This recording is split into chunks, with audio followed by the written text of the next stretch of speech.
एक लड़का था आरव। पढ़ा लिखा, अच्छी खासी डिग्री थी, लेकिन किस्मत उसकी ऐसी रूठी कि कहीं नौकरी नहीं मिल रही थी।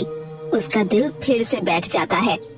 लगता है ये डिग्री मैंने बस समोसा रखकर इस पे खाने के लिए ली है, क्योंकि इसका कोई फायदा तो है नहीं।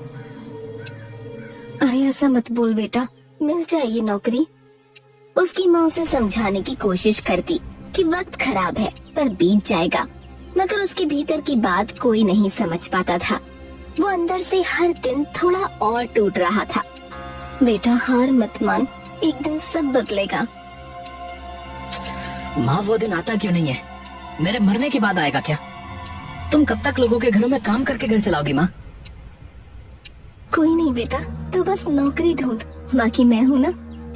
हाँ, मेरी जिंदगी में दो ही तो लोग हैं माँ, एक आप और एक वो है।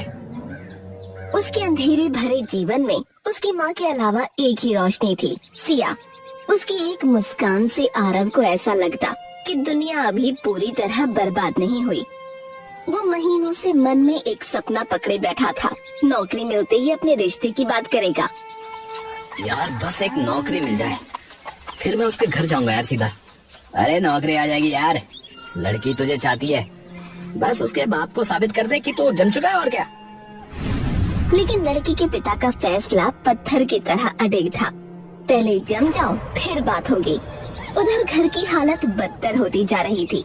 कर्ज ऐसे बढ़ रहा था जैसे कोई अदृश्य बेल उसके गले में लिपट रही हो। शायद भगवान अच्छी किस्मत में मेरा नाम लिखना ही भूल गए। क्या करूं क्या करूं, कुछ समझ में नहीं आता है। कब तक ऐसे बैठा रहूंगा मैं? कुछ तो करना ही होगा, कुछ बड़ा। हालात खुद से नहीं बदलते।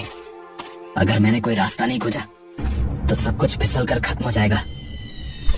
घर की हालत दिन पर दिन ऐसे गिर रही थी जैसे कोई पुराना मकान बारिश में गल रहा हो। शांति जब घर के खर्चे का हिसाब किताब करने बैठी तो उसके हाथ कांपने लगे। अरे बेटा ये देख, इतने पैसे, हम कब तक ऐसे चलेंगे? कब तक उधार, कब तक इंतजार?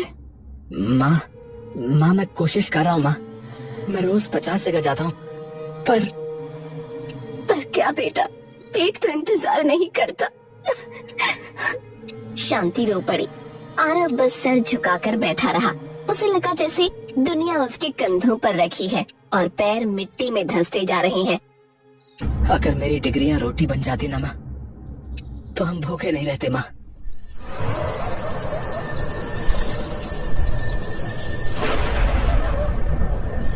उस रात आरव करवटें बदलता रहा, पूरी रात सोचता रहा और फिर सुबह होने से पहले उसने एक फैसला कर लिया।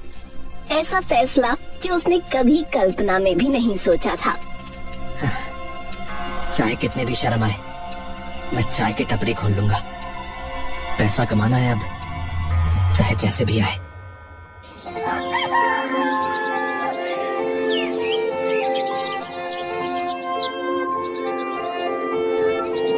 पहले दिन आरव चाय बनाते हुए घबरा रहा था। उसे लग रहा था जैसे कोई उसे पीछे से देख रहा है, उसका मजाक उड़ा रहा है। पर धीरे धीरे कुछ ग्राहक आने लगे। चाय की महक गली में फैलने लगी। ओहो, ये चाय तो लाजवाब है भाई, बढ़िया बनाई है। सच में? हाँ भाई बिल्कुल, ऐसे बनाते रहो तो टपरी चल पड़ेगी। यहाँ कितने हो गए? शाम ढल रही थी और उसी शाम उसकी जिंदगी की सबसे प्यारी आवाज उसके पास आई। सिया, तुमने हिम्मत दिखाई आरव, सब नहीं कर पाते ये। सिया, काश मैं जल्दी कुछ बन पाता ताकि तुम्हें अपनी जिंदगी में ला पाता। ये भी होगा, बस तुम ईमानदार रहना। सिया चली गई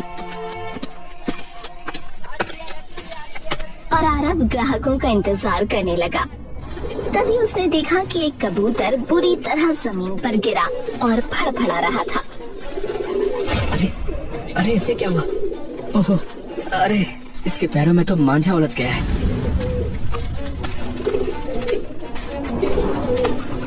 आरव ने फटाफट कबूतर को पकड़ा और उसे इस परेशानी से आजाद किया। कबूतर पंख फड़फड़ाता हुआ उड़ गया। अरे आसमान में क्या देख रहा हो भैया? अरे इधर आओ, चाय दे दो मेरे को। हाँ हाँ भैया, आता हूँ आता हूँ। उसकी टपरी अब चलने लगी थी।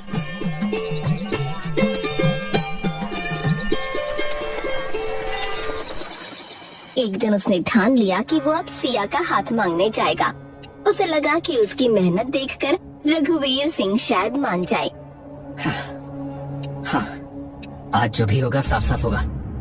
मैं फिर डर कर पीछे नहीं हटूंगा।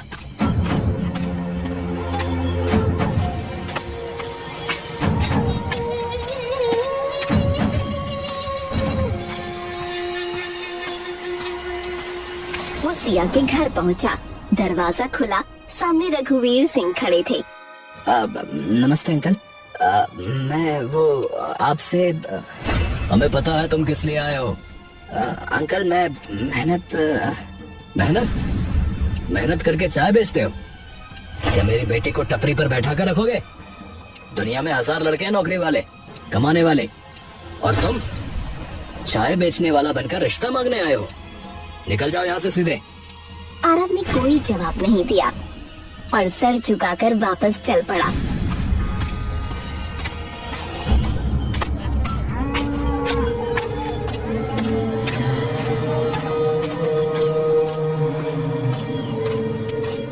वो वापस टपरी पर आ गया।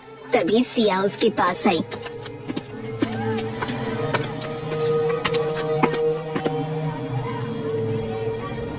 आरव, ये लो, इस पाउडर को चाय में डालना, इससे चमत्कार होगा, लेकिन किसी को बताना मत। लेकिन ये है क्या और क्यों? बाद में मिलती हूँ, बाय। वो कुछ बोल पाता इससे पहले ही सिया मुड़कर चली गई। उसे बड़ा अजीब लगा। क्या है ये? खैर जो भी है, अगर सिया ने दिया है तो इस्तेमाल तो करना ही है। उसने चाय में पाउडर की एक चुटकी डाली। खुशबू में कोई बड़ा फर्क नहीं था, पर कुछ तो हुआ था। पहला ग्राहक आया, रिक्शा चालक, जो अक्सर उधार चाय पीकर चला जाता था। अरे भैया आ रहा हूँ। अरे एक कड़क चाय दे दो भैया। हाँ हाँ अभी बनाता हूँ। उसने कप बढ़ाया। ग्राहक ने पहला घूंट भरा और बोला, अरे अरे ये चाय, अरे ये तो जन्नत है भैया। अरे आज तो दिल जीत लिया तुमने भाई। है? और हाँ सुनो, ऐसा है पैसे कर दूंगा। है? अरे अरे ये ना करो, अभी दे दो। तुम वैसे भी बहुत उधार करते हो भाई। अच्छा चलो ले लो भैया ले लो। तुम भी क्या याद रखोगे हाँ कि किस रिक्शे वाले से पाला पड़ा था।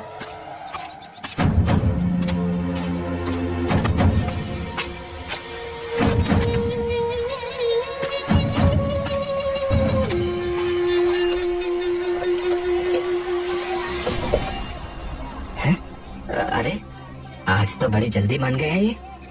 आरव हैरान था, लेकिन उसने इतना ध्यान नहीं दिया। फिर एक ग्राहक आया, फिर दूसरा, फिर तीसरा। हर कोई चाय पीकर जैसे उसके वश में आ जाता। सब उसकी हर बात मान रहे थे। दिन चढ़ते चढ़ते भीड़ इतनी बढ़ गई कि टपरी पर खड़े होने की जगह नहीं बची। भाई क्या नुस्खा है तुम्हारे पास इतनी बढ़िया चाय बनाने का है? क्या सच में ये जादू है? आजमा कर देखता हूँ। दोपहर में वो अपनी माँ के गिरवी रखे हुए कंगन छुड़वाने दुकानदार के पास पहुँचा। उसने चाय का कप सामने रखा। आदमी ने घूंट लिया और आरव बोला, देखो ऐसा मेरी माँ के कंगन दे दो, बिना कुछ बोले। हाँ। दुकानदार ने बिना कुछ कहे कंगन दे दिए। धन्यवाद। आरव के भीतर हलचल थी, खुशी भी, डर भी। आखिर ये पाउडर किस हद तक वो लोगों को बदल सकता है? अब टपरी पर रोज भीड़ उमड़ती। इसी भीड़ में एक बूढ़ा रोज आता था।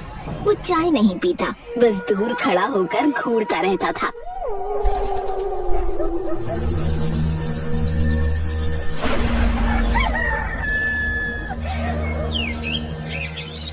एक दिन आरव बोला, अरे बाबा रोज आते हो आप, चाय तो पीते नहीं, कुछ चाहिए क्या? अरे बेटा, जादू कभी मुफ्त नहीं आता, इसकी कीमत होती है, समझे? क्या मतलब? जिस दिन समझेगा उस दिन देर हो चुकी होगी।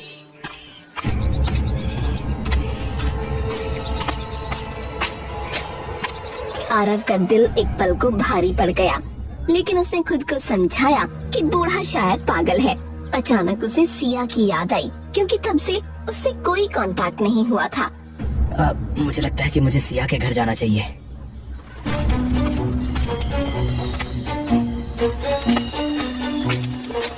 वो सिया के घर पहुंचा, लेकिन रघुवीर सिंह सामने मौजूद थे। क्यों आए हो? चाचा जी, मैं बस सिया से उसकी शादी तय हो गई है और आगे से यहाँ कदम मत रखना, समझ में आया? ये शब्द किसी हथौड़े की तरह उसके सीने पर पड़े। उसका दिल टूट गया। वो कुछ बोल ही नहीं पाया, सिर्फ सर झुकाए मुड़ गया। सब मिल रहा है, बस वो नहीं। पर क्यों? क्यों? अचानक उसके मन में एक विचार चमका।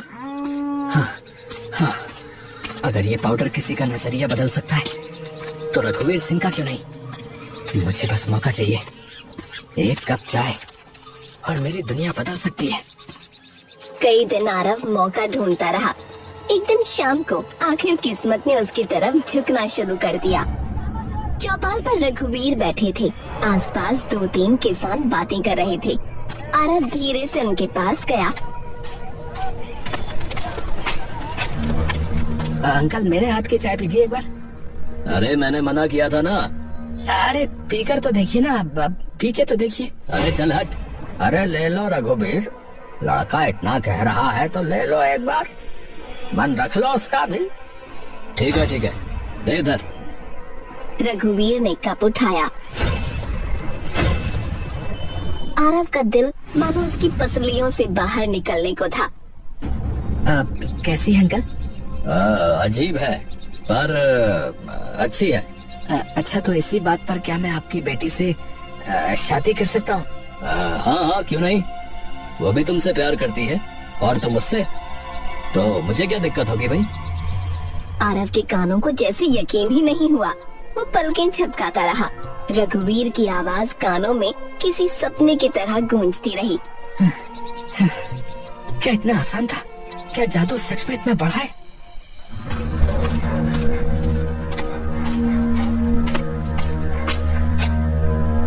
लेकिन रात टपरी समेटने के बाद आरव ने जैसे ही पीछे मुड़कर देखा, केतली अपने आप उबल रही थी। चूल्हा बुझा पड़ा था, फिर भी केतली में पानी कड़कड़ा कर उबल रहा था। ये कैसे? वो आगे बढ़ा ही था कि जमीन पर लाल चमक फैलने लगी। चिंगारियों जैसी नहीं, किसी अजीब अलौकिक चीज की तरह। आरव का गला सूखने लगा। बूढ़े आदमी की बातें याद आईं। जादू मुफ्त नहीं आता, इसकी कीमत होती है। नहीं, मैं बस थक गया हूँ। ये सब थकान की वजह से लग रहा है। पागल मत बना आरव, होश में आ, होश में आ। वो जल्दी से दुकान बंद करके घर आया।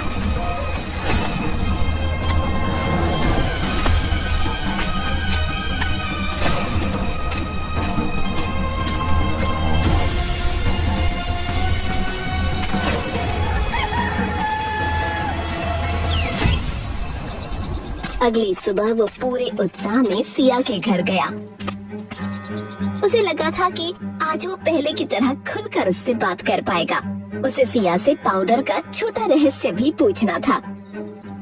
सिया, तुम्हारे पापा फाइनली हमारी शादी के लिए मान गए। देखो ना, मैं तो बहुत ही खुश हूँ। पर वो पाउडर जो तुमने दिया था, आखिर वो था क्या सिया? कौन सा पाउडर? अरे जो तुमने उस रात को दिया था डिब्बे में। अरे मैं तो कई दिनों से घर से बाहर ही नहीं निकली। मैं बीमार थी। उस दिन के बाद हम मिले ही कहाँ।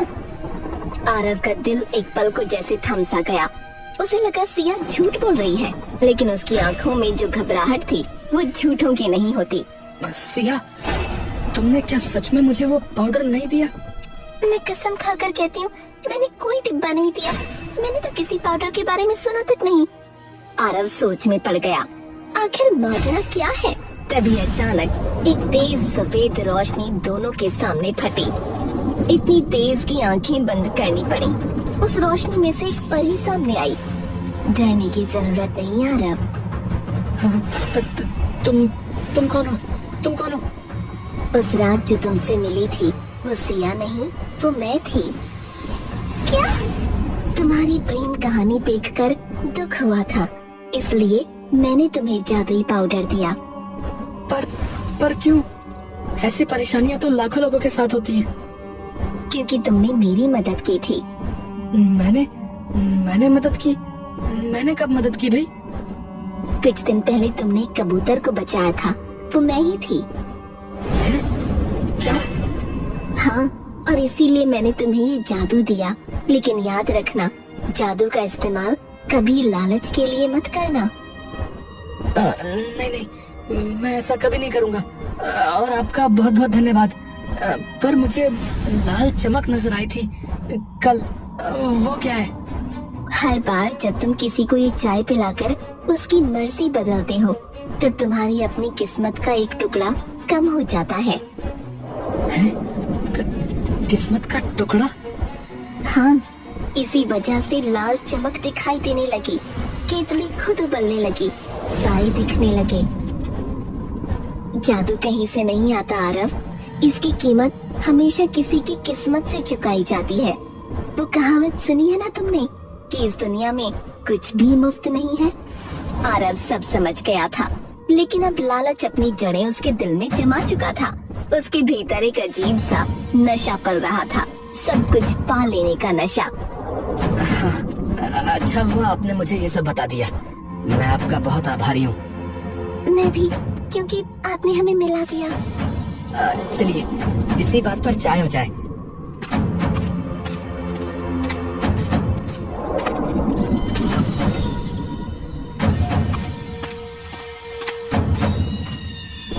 ये लीजिए परी जी, चाय पीजिए। चाय? अभी? हाँ, क्यों नहीं। आपने मेरे लिए इतना कुछ किया है, मैं आपको चाय तो पिला ही सकता हूँ। मेरे पास इसके सिवा है ही क्या। परी को समझ नहीं आया, वो इंसानों जैसे ही सहजता से कप उठा लेती है। उसने विश्वास कर लिया था कि आरव एक अच्छा और सच्चा इंसान है। उसने घूंट लिया और अगले ही पल इस पाउडर का असर उस पर भी हो गया। और फिर आरव बोला, अपनी सारी शक्तियाँ मुझे दे दो। ये तुम क्या कह रहे हो आरव? चुप रहो तुम, बस जो गाय करो अभी। परी का चेहरा सख्त हो गया। वो कोशिश करती है विरोध करने की, लेकिन कर नहीं पाती। उसके पंखों से एक रोशनी निकली और आरव की छाती में समा गई। परी जमीन पर गिर पड़ी।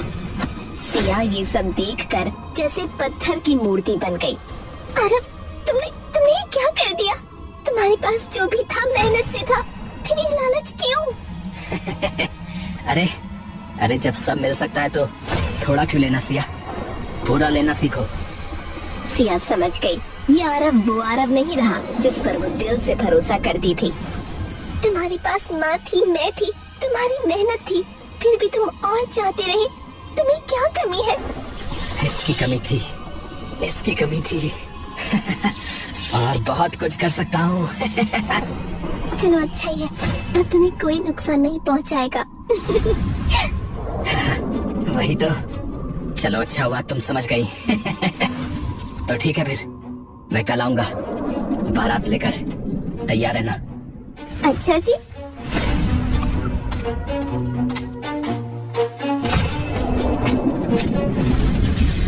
परी के जादू से अपने घर की जगह सचमुच का महल खड़ा कर लिया। वो अमीर हो गया, माँ को भी तंदुरुस्त बना दिया और अगले ही दिन बारात लेकर सिया के घर जा पहुँचा।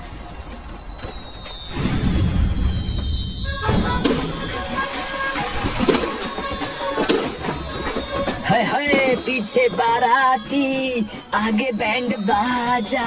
हाय आए दूल्हे राजा, गोरी खोल दरवाजा। हाय तुम आ गए, आखिर ये दिन आ ही गया। हमारे यहाँ की रस्म है, हम दूल्हे को दहेज और हल्दी वाला दूध पिलाते हैं। ये लो आरव। हाँ हाँ लाओ लाओ।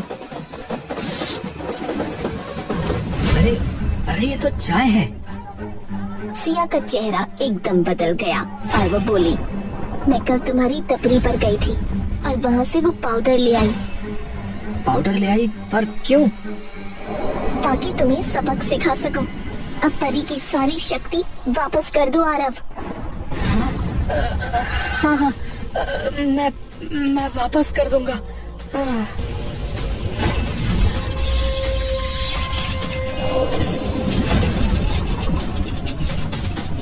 जादू का गलत इस्तेमाल करने की सजा बहुत बड़ी होती है आरव। ये तुमने क्या किया सिया? ये तुमने क्या किया? मुझे धोखा दिया। परी ने छड़ी घुमाई और अगले ही पल आरव की पूरी दुनिया टूट कर गिर गई। महल गायब हो गया, अमीरी छिन गई, टपरी सूनी हो गई और दुकानदार कंगन लेने आ पहुंचा। अरे बिना पैसे के कंगन कैसे ले गया तू? वापस कर। वो घर पर है। घर चले जाओ। मुझे माफ कर दो। हाँ जरूर जाऊंगा, और अगर नहीं मिले तो जेल कराऊंगा तुझे, समझ लेना। मुझे लगने लगा था कि मेरे पापा गलत है, पर शायद वो सही थे। तुम लायक नहीं थे आरव, ना मेरे ना खुद के। अरे मुझे माफ कर दो सिया, मुझे माफ कर दो। मैंने बहुत बड़ी गलती कर दी, सच में। अरे तू यहाँ क्या कर रहा है बे? निकल यहाँ से। जाने क्या नशा दिया था तूने मुझे, है जो मैंने हाँ कर दी तुझ जैसे भिखारी को। अरे मेरी बात तो सुनिए। अरे अपनी ये बारात लेकर चला जाए यहाँ से, वरना पुलिस बुलाऊंगा, समझ गया? चले जाओ आरव। आरव की माँ कुछ न बोल सकी और खड़ी तमाशा देखती रही। अचानक वो छाती पकड़कर गिर पड़ी। माँ माँ माँ। गरीबी में जीना मुश्किल है, लेकिन ऐसी बेइज्जती और बदनामी के बाद नामुमकिन। तूने बहुत गलत किया बेटा। माँ नहीं माँ, नहीं, मेरी बात सुनो माँ। शांति के प्राण पखेरु उड़ चुके थे और आरव पूरी तरह टूट चुका था। माँ हे भगवान, मैंने लालच क्यों किया? मैंने लालच क्यों किया? सवाल हवा में तैरता रहा, लेकिन उसका जवाब अब किसी के पास नहीं था। जादू ने उसे सब दिया और उसी जादू ने सब छीन लिया, लेकिन अब उसके पास पछताने के सिवा और कुछ नहीं था।